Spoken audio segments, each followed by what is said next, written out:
Present indefinite টেন্সের আর একটি উদাহরণ দেখো, এর আগেও দিয়েছি। তো আমরা যেগুলা সচরাচর পাই সেগুলো দেখো। এইখানে প্রেজেন্ট ইনডেফিনিট টেন্স সম্বন্ধে আমি এর আগেও সংজ্ঞা বলেছি।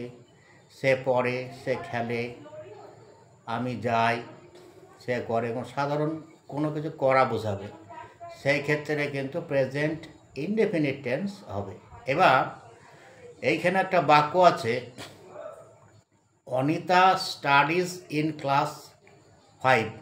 দেখো বিষয়টা, বাক্যটা লক্ষ্য করো। এবার পড়াশোনা করে ইংরাজি কি? পড়াশোনা করে ইংরাজি হচ্ছে স্টাডিজ।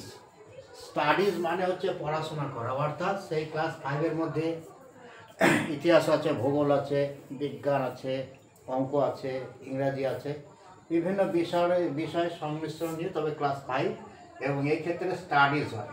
আর রিড মানে পড়ে, যেমন হি রিডস হিস্টোরি।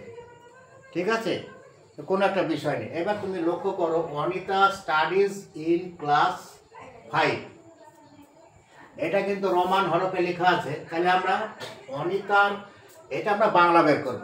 আমরা এমনভাবে নিজেকে তৈরি করতে হবে, ইংরেজিটা দেখলে আমি এটা বাংলা করে দিতে পারি, সেইভাবে কিন্তু মানসিকতা তৈরি করে ফেলতে হবে। কেননা আরও ইংরেজি বিষয় জটিল আছে, এইসব বিষয়গুলো পড়লে অন্যান্য একটা শব্দেরও ভাঙন আছে বা শব্দকে বিশ্লেষণ করা যায়, পরে বুঝতে পারবে।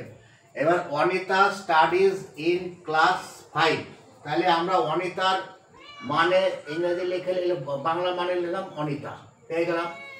এবার এই যে অবশিষ্ট শব্দ আছে, এই ইংরেজি শব্দগুলো বাংলা অর্থ আমরা কিন্তু শেষ থেকে সাজাবো। তাহলে এখানে কি দেখো 5 লেখা আছে, 5 মানে তো পঞ্চম, এটা রোমান হরফে দেওয়া আছে। তাহলে এই 5-এর অর্থ আমি বাংলা লিখলাম পঞ্চম।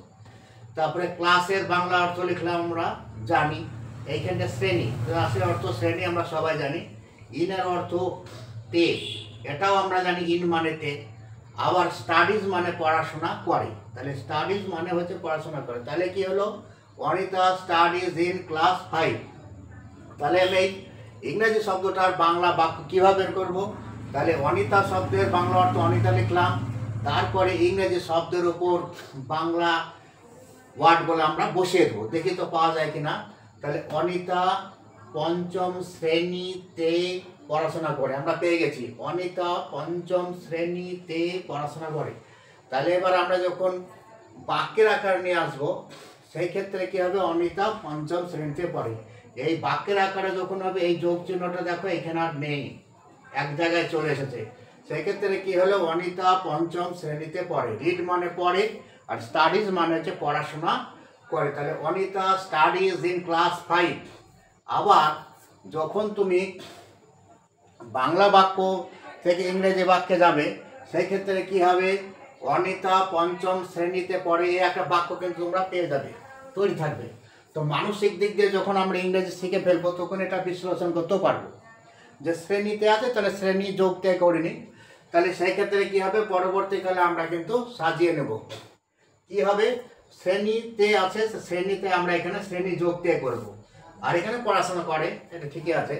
এইবার যখনই আমরা বাংলা বাক্য থেকে ইংরেজি বাক্য কে পড়াশোনা করে, তাহলে অনিতা, তাহলে আমরা কর্তা পেয়ে গেলাম। তাহলে কর্তা যখনই পেলাম, আমরা ইংরেজিতে কিন্তু আবার অনিতা লিখে ফেললাম, আমরা ইংরেজিতে আমরা অনিতা লিখে ফেললাম। এবার অনিতা লেখার পর অবশিষ্ট বাংলা শব্দের ইংরেজি অর্থ আমরা শেষ থেকে সাজাবো। তাহলে অনিতা স্টাডিজ ইন ক্লাস 5, তাহলে কি পেলাম, অনিতা স্টাডিজ ইন ক্লাস 5।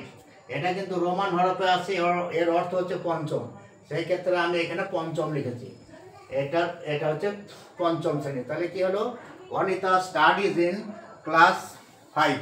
আমরা বাংলা বাক্য দেখলেই যেন আমরা ইংরেজিতে এটা রূপান্তরিত করতে পারি, আবার ইংরেজি বাক্য দেখলেও যথাসাধ্য আমরা বাংলা বাক্য যেন নিয়ে আসতে পারি। জটিলতা পরবর্তীকালে আছে, এইভাবে স্টাডি করতে থাকলে তোমরা পরে জটিলতা ধরে ফেলবে, কীভাবে আমি বলছি, কীভাবে লিখছি, কীভাবে বোঝাচ্ছি। এ হলো প্রেজেন্ট ইনডেফিনিট টেন্সের উদাহরণ।